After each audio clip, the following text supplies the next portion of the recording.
Welcome to Data Driven Health RX. I'm Miguel Rosa. I'm a nurse practitioner entrepreneur, endurance athlete, founder of a small integrative health practice called Blue Zone Health and Wellness, and I'm someone who believes that your health data should work for you. So on this podcast, we're diving into wearable health tech, metabolic health, hormonal health, performance and longevity, and I'm going to be sharing a behind-the-scenes look at what it's like to build a cash-based practice while balancing a clinical career and training for a major triathlon event. Whether you're a patient, athlete, or a fellow healthcare provider, or just someone who wants to feel their best, stick around. This might be for you. Important topic of discussion before we dive in. Everything shared on this podcast is for educational and informational purposes only. It's not a substitute for professional medical advice, diagnosis, or treatment. As a nurse practitioner, my role here is to solely act as an educator, not your personal healthcare provider. Accessing this content does not create a patient-provider relationship between you, me, or Blue Zone Health and Wellness. Always consult with your personal healthcare provider for any medical decisions or before starting any treatments. Let's get to it.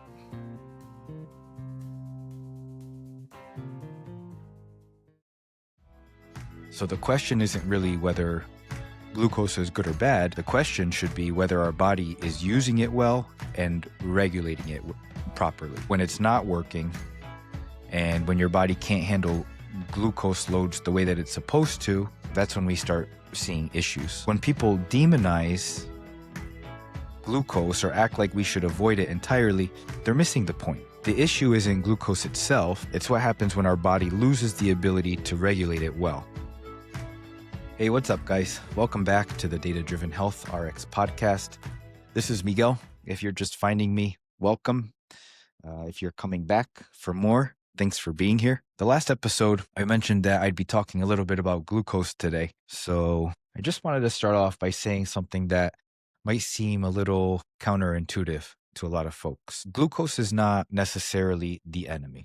I know it's not really what you hear everywhere else. The wellness space has basically vilified glucose and acts as if any spike is terrible, as if carbs are going to kill you, as if you need to keep your blood sugar nice and flat like a pancake. Otherwise, you're doing it all wrong. But glucose is a fuel source, right? So if you listen to my last episode, you may have picked up that it enters the cell. It's used to make ATP within the powerhouse of the cell, within the mitochondria. And the ATP is our energy source for everything. Your brain needs it, your muscles need it, every single cell in your body uses it to function. So the question isn't really whether glucose is good or bad. The question should be whether our body is using it well and regulating it properly, or whether it's gone completely off the rails. Because when glucose metabolism is working the way that it should, it's not a problem. It's actually a beautiful thing. But when it's not working and when your body can't handle glucose loads the way that it's supposed to, that's when we start seeing issues. So that's what I'm going to unpack today. What glucose actually is, how it's supposed to work, what causes things to kind of go sideways, and how we're able to use data like CGMs, which are continuous glucose monitors, to figure out what's going on in the body specifically. Okay, so let's get into it. Let's start with the basics.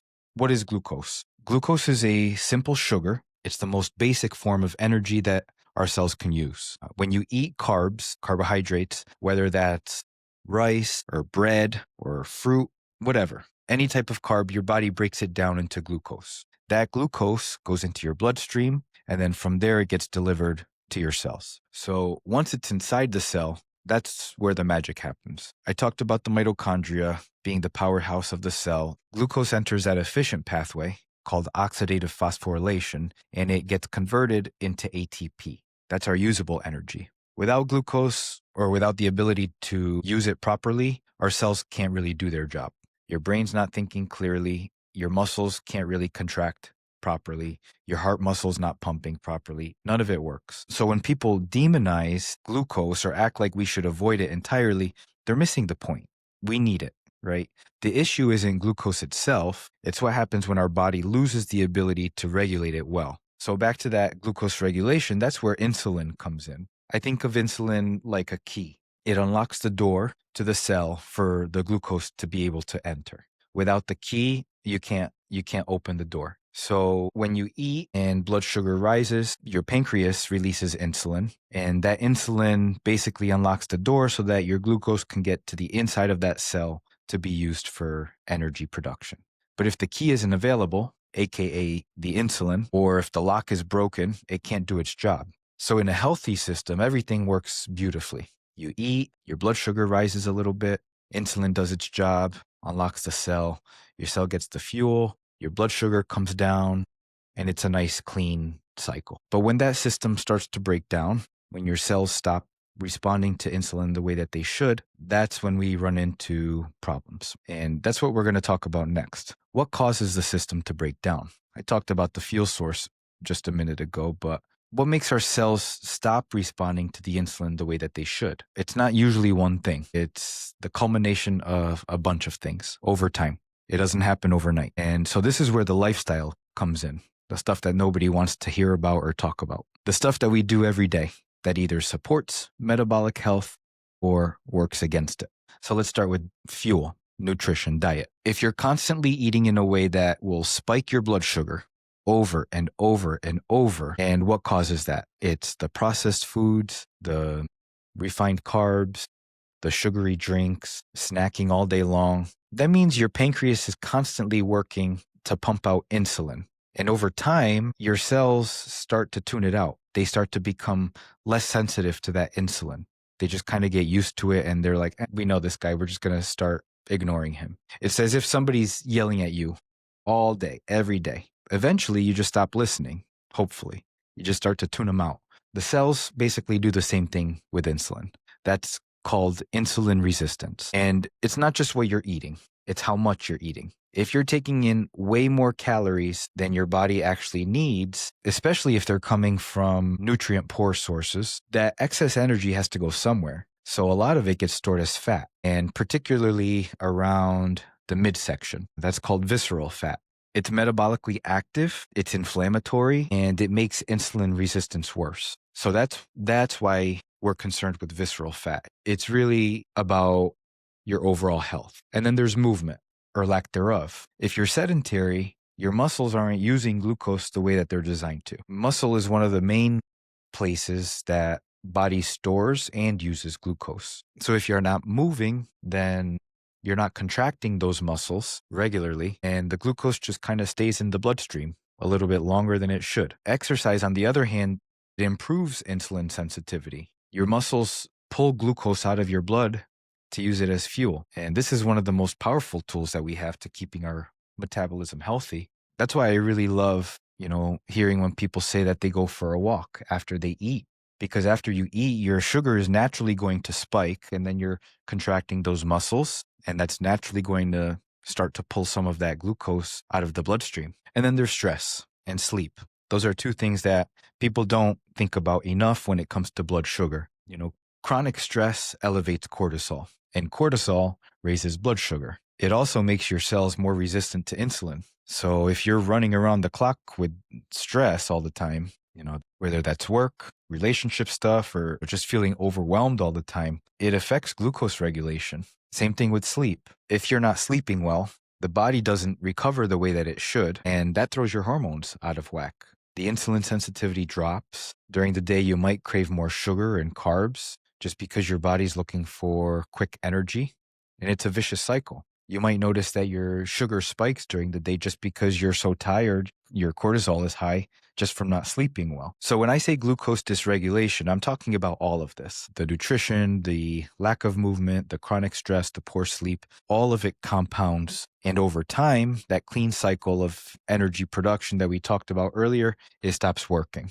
And we switch over to the non-efficient way that, builds up lactic acid as a byproduct. So what happens when glucose dysregulation continues, first thing most people notice is how they feel day to day. You might feel tired all the time, even if you're sleeping enough. You might get energy crashes in the afternoon, brain fog, trouble concentrating, feel like you're moving through mud. A lot of that can come down to blood sugar swings. When your glucose is spiking and crashing throughout the day, your energy is doing the same thing. And when your cells aren't using glucose efficiently anymore, they're not making energy efficiently either, and you just feel off. And weight gain is another big one, or more specifically, the inability to lose weight. Even if you're doing everything right, if you're insulin resistant, your body is really, really good at storing fat and really, really bad at burning it. So you're kind of stuck in this storage mode. And that stubborn weight, especially around your midsection, it just keeps accumulating. But it goes deeper than how you feel or how you look.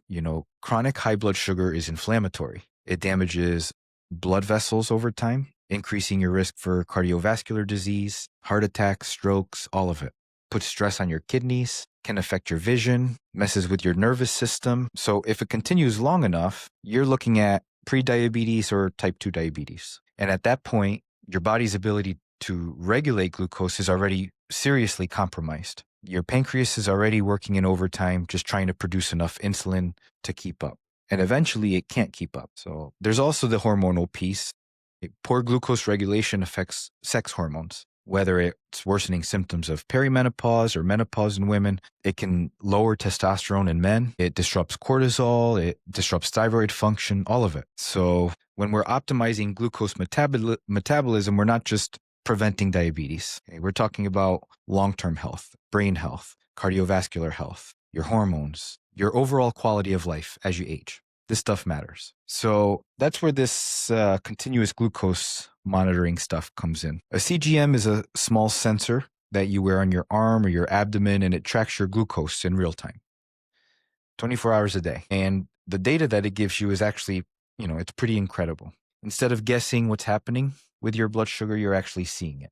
You see how your body responds to specific foods. You can see how stress affects your glucose. You can see how the sleep quality the night before impacts your morning levels or your levels throughout the day. You get to see patterns. And that information is what really allows us to make informed decisions. We're not just throwing spaghetti at the wall and hoping that something sticks. We're looking at actual numbers and data and then adjusting from there, right?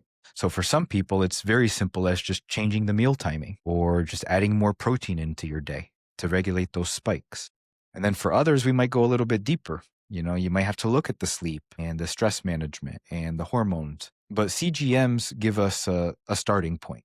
It's a really, really good assessment. It shows us what's actually going on in your body. And at this point, you don't even have to start a treatment or anything. You're just evaluating, just monitoring, just learning, which is great. So I'm looking at launching a CGM program in February. I'll be releasing some more details as the time approaches, but as of right now, I'm still working out kinks and logistics with vendors. But if you have any questions in the meantime, feel free to reach out. What I'm thinking of is a 3-month program. One of the vendors, they wanted me to sign up for a year, and it's the one that I really, really want to work with, but they're not budging. So trying to find somebody new.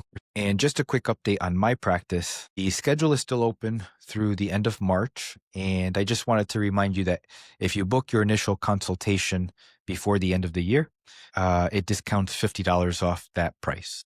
That promotional period ends December 31st.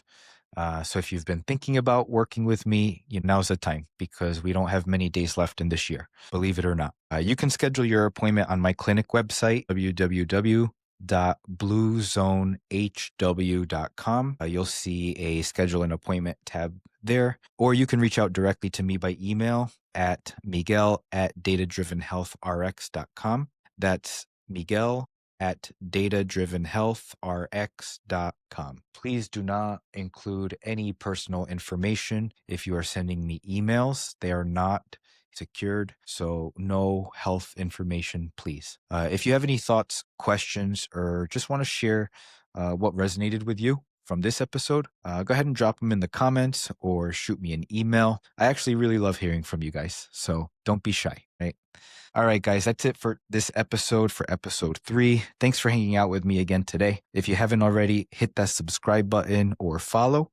Happy New Year to everyone. I'll catch you next year on the next episode.